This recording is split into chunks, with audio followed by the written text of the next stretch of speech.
సమీపంలో ఈ చిరుత సంబంధించినటువంటి చిరుతను తీసుకెళ్తూ ఉన్నారు. అయితే మనం చూడొచ్చు విజువల్ లో క్లియర్ గా కూడా గత కొంతకాలంగా ప్రజలకు ఇబ్బందులు పెట్టినటువంటి చిరుతను తీసుకెళ్తూ ఉన్నారు. అయితే గత కొంతకాలంగా ఈ పచ్చర్ల సమీపంలో ఉండేటటువంటి ప్రజలకు ఇబ్బందులు పెట్టినటువంటి చిరుతను ఎట్టకేలకు ఫారెస్ట్ సంబంధించినటువంటి అధికారులు ఈ యొక్క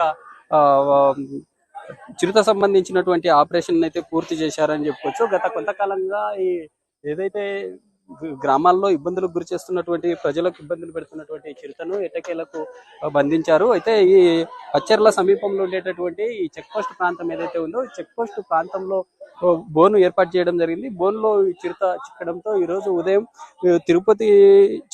తిరుపతి చెన్నై సంబంధించినటువంటి వైద్యులు ఇక్కడికి చేరుకోవడంతో చిరుత సంబంధించినటువంటి వైద్య పరీక్షలన్నింటినీ పూర్తి చేసినటువంటి అనంతరమే అనస్థీసియా ఇచ్చి ఈ యొక్క చిరుతను తీసుకెళ్తున్నటువంటి విజువల్ మనం లైవ్ లో చూస్తూ ఉన్నాము. అయితే చిరుతను చూడడానికి సమీప గ్రామస్తులు కావచ్చు, ఈ నంద్యాల సంబంధించినటువంటి జిల్లా కేంద్రంలో ఉండే ప్రజలు కూడా పూర్తి స్థాయిలో వచ్చి ఇక్కడ యొక్క చిరుతను చూస్తున్నటువంటి విజువల్ ని మనం చూస్తా ఉన్నాం. అయితే చిరుత సంబంధించి చిరుత